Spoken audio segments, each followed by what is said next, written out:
का कहानी प्रस्तुत करने जा रहा हूँ जिसका शीर्षक है शराफत की सज़ा या इनाम। बड़े बाबू बीएल वर्मा आज जब घर पहुँचे तो उनका चेहरा रोज़ की तरह लटका हुआ ना होकर कुछ खिला हुआ था। उनकी पत्नी सुनीता उन्हें देखकर बोली, क्या बात है, आज बड़े खुश दिखाई दे रहे हो। तब वर्मा जी ने कहा, आज पहली बार नए साहब मेरे पक्ष में खड़े नज़र आए, जिससे सहकर्मी मुझे रोज़ की तरह तंग नहीं कर पाए। पत्नी बोली, ऐसा क्या कह दिया नए साहब ने। इस बार वर्मा जी ने विस्तार से सारी बात बताते हुए कहा, आज जब रोज़ की तरह पूरा स्टाफ मुझे तंग कर रहा था, जिसमें चपरासी भी शामिल था, मेरी शराफत और ईमानदारी का मजाक उड़ाया जा रहा था, मेरी कर्तव्य निष्ठा को मेरी बेवकूफ़ी बताया जा रहा था।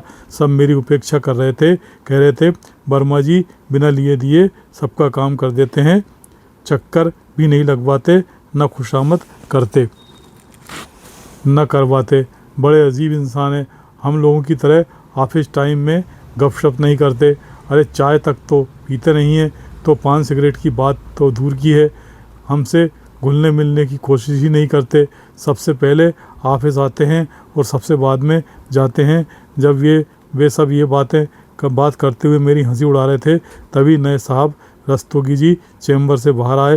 उन्होंने मुझे काम करते हुए और बाकी सबको गपशप लड़ाते हुए देखा तो बहुत नाराज़ हुए। उन्होंने पूरी तरह मेरा पक्ष लिया तथा सबको लताड़ लगाते हुए कहा, पहले जो होता रहा वो अब नहीं चलेगा, या तो वर्मा जी की तरह काम करो, नहीं तो अपना बोरिया बिस्तर बांधकर यहाँ से जाने के लिए तैयार हो जाओ, मुझे रिजल्ट चाहिए।